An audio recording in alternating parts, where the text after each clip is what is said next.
Hello everyone, আসসালামু আলাইকুম। কেমন আছেন সবাই? আশা করছি অনেক ভালো আছেন। আলহামদুলিল্লাহ আমিও অনেক ভালো আছি। চলে আসলাম আবারও নতুন একটি ভিডিও নিয়ে। তো আশা করছি ভিডিওটি সবার ভালো লাগবে। সবাই ভিডিওটি লাস্ট পর্যন্ত দেখবেন।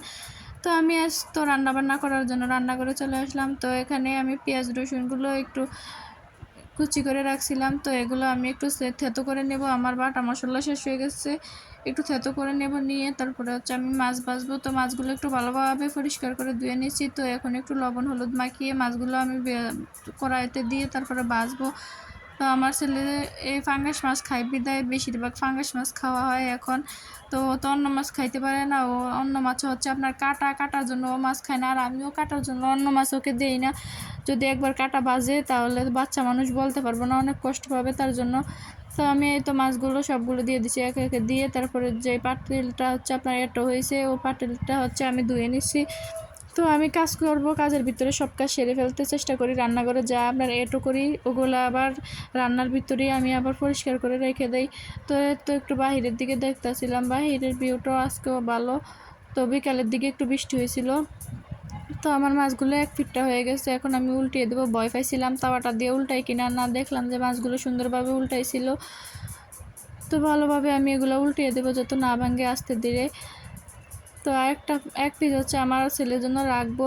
আর এই তো দেখুন একটু রেখে একটু গেলাম চুলার কাছ থেকে একটু গেলাম, আর দেখি একটু পুড়ে গেছিলো অল্প।